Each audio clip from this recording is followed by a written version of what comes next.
Alright guys, here's my review of the new Fenix PD35. You can see it pictured right here, along with a couple of its Fenix brethren. The P3D right here runs on a CR123 and puts out about 135 lumens. I've had that flashlight about 6 years now. To the left, the LD10, it runs on a AA, which I really like about it. It puts out about 132 lumens, and I've had it for quite a while now. This is one of my favorite lights because of the battery in it. My brightest flashlight to date, minus a few customs that I have, is the Fenix P3D, which I love. This has been my go-to flashlight, my nightstand flashlight for many years now. Up until I've recently going to add a new one to the lineup, which is the new Fenix PD35. This is a fantastic light. It's absolutely gorgeous.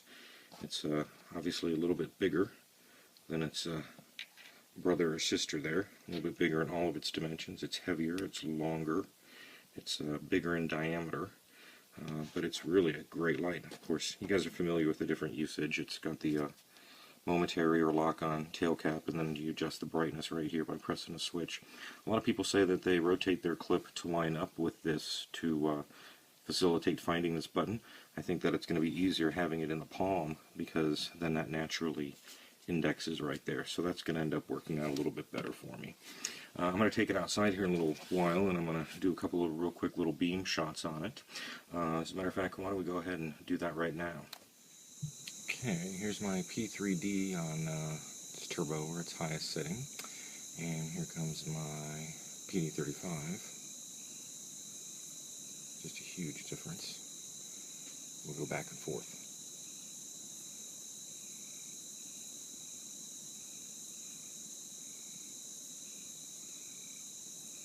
You see a much tighter beam, a much floodier beam. But don't get me wrong, the PD35 really throws. And you know, for relative lightness, it's difficult to tell, but that is, I mean, that's super bright. You can easily identify a person. And that's just ridiculous, crazy, 850 lumens. In addition to the light and the clip and the regular holster, the PD35 also came with a couple of the Tenergy CR123s, so that's nice. But really, if you want to bring out its full awesomeness, is you power it with an 18650. And I picked these up, I don't know, one of the websites. I honestly can't remember. I've had these lying around for years, a couple of years at least, so I don't remember where I got them. But you know, you pay a decent price for them, but they're really great, and they really bring out the life of this flashlight. So I've turned around here, and I've got a game here in the background. I'm going to go ahead and I'm going to try out my I'm going to try out the new PD35. I think it's on its highest setting right now. Let's check this out. Bam! I mean, that's just blindingly bright. Just crazy bright. I'm going to go ahead and also try out now the P3D. Not nearly as bright. There's PD35, P3D, PD35, P3D. Let's try them both on low, see how that looks. So here's the P3D on low. Yeah, not bad, not bad. And then let's step this one down. There's low, so I'll turn it off. Get back on. That's my PD35. P3D. PD35. P3D. PD35 is as bright, but it's a much more floody. You can see a lot more of the game. So you can see all the way down to the carpet, whereas with the P3D, not so much. It's a little bit more of a spot. The PD35 is actually a little bit brighter on its lowest setting, but it's a more floody brightness, which is really evidenced when you ramp it up. Low, medium, high, super high, and then turbo. It's crazy bright. Then I'm going to go ahead and I'm going to put a label on my new PD35 here as well. I think I'm going to get it so that it goes around the head, and we'll go around this direction. I don't know if I'll bore you with that or not, but here's essentially what the label will say. It tells me the battery that it operates on. I've got my runtime listed there, and I've got my lumens listed there, and labeled as well. And then down below that I've got my purchase date, how much I paid for it, and then here's my runtime as well, 140 hours, 29, 745, 230, 115, and yeah, that's it. So I'll trim this out. I'll stick this on the head of the flashlight, so that years from now, I mean, look at this light right here.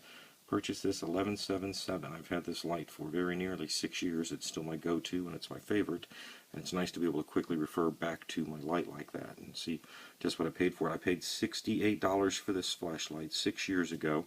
I paid $68 for this flashlight, actually about today, so very nearly 5.5 years.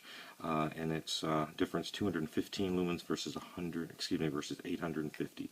It's just really quite incredible to see the difference there. Of course, it's a bigger package, but the price point's essentially the same.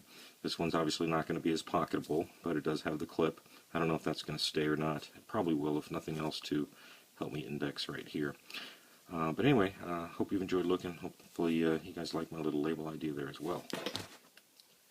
Here I've gone ahead and I've stuck my label on. You see it goes all the way around, and you can kind of see it in the reflection there. But it really kind of disappears from any more than a distance, just a little bit of reflection. But it's a nice constant reminder. I need to turn on another light to read it. It's a nice constant reminder for me. Let's see. There we go. There's the oops. There we go. So we can see CR123 or 18650, the lumens. It goes all the way around. Now look, it turns out that the head on this is slightly tapered. If you'll notice, the label kind of goes at an angle, and then there's a big space, and then it tapers down, down, down, where it joins, and you see it joins at a bit of an angle there. What I did is I overlapped the seams, and then I just cut it with an X-Acto knife. And so you can see the seam going right through the middle of this warning label, and it's super smooth. You can see it, but you can't really feel it. So anyway, it'll be marked forever.